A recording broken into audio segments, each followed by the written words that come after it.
আহমদ আলী তার লাশ গ্রহণ করেছি এবং এই বিষয়টি শুরু থেকেই যখন মধ্যপ্রাচ্যের এই সংকট শুরু হয়েছে, মাননীয় প্রধানমন্ত্রী জনাব তারেক রহমান, পররাষ্ট্র মন্ত্রণালয়, প্রবাসী কল্যাণ ও বৈদেশিক কর্মসংস্থান মন্ত্রণালয় সহ সংশ্লিষ্ট সকলকে নির্দেশনা দিয়েছিলেন যখন ফ্লাইটগুলো বন্ধ হচ্ছিল যাত্রীদের থাকার ব্যবস্থা করা সহ তাদের সংকট নিরসনে সমন্বয় করে কাজ করা।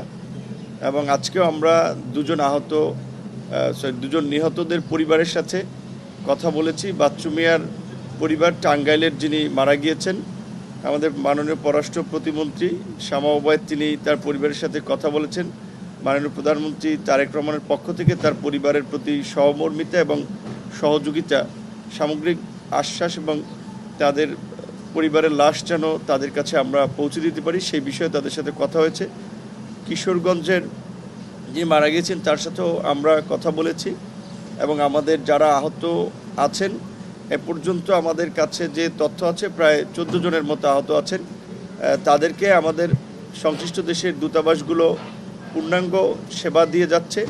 তো আমরা আমাদের বাংলাদেশি প্রবাসী ভাইরা যারা বিশেষ করে মিডল ইস্টে আছেন তাদের প্রতি আমরা এখনকার আসলে এই সংকটটা আমাদের হাত নাই, আমরা তাদেরকে নির্দেশনা বা পরামর্শ এটুকু যে যতটুকু সম্ভব সংঘাতপূর্ণ এবং বিশেষ করে যেগুলো আক্রমণের লক্ষ্যবস্তু হচ্ছে এই সমস্ত এলাকাগুলো একটু এড়িয়ে চলা এবং যখন সতর্কতা সাইরেন সহ সংশ্লিষ্ট দেশগুলো যে দিক নির্দেশনা দেয় সেটি একটু মেনে চলা। একই সাথে আমরা একটা কথা বলবো যে যেহেতু আমাদের এই দেশগুলোর সাথে দীর্ঘদিনের দ্বিপাক্ষিক সম্পর্ক, বাণিজ্যিক বিভিন্ন ধরনের সম্পর্ক আছে, কাজে ওদের দেশের আইনের প্রতি আমাদের একটু শ্রদ্ধাশীল হতে হবে।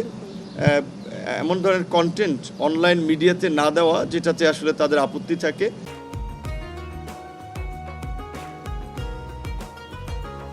আসলে আমরা এখানে এসেছি খুবই হৃদয় বিদারক একটা অবস্থায়, বলার কিছুই নাই। আমরা সবসময় বলে আসছি যে বাংলাদেশের কাছে বাংলাদেশের নাগরিকদের নিরাপত্তা সবচেয়ে বেশি গুরুত্বপূর্ণ আমাদের কাছে। আমাদের এই যে ভাইটি আজকে এসেছে, আলী আহমেদ, ওর পরিবার আজকে এখানে এসেছে, ওনার পরিবার ওনাকে আমাদের প্রবাসী কল্যাণ মন্ত্রণালয়ের সচিব সহ আমাদের কর্মকর্তারা এবং তার পরিবারের সদস্যরা আলী আহমেদের কে নিয়ে ওনার মৌলভীবাজারে তার যে গ্রামের বাড়ি ওখানে নিয়ে যাবে। আমাদের প্রবাসী কল্যাণ মন্ত্রী আরিফ সাহেব অলরেডি মৌলভীবাজারে অবস্থান করছেন।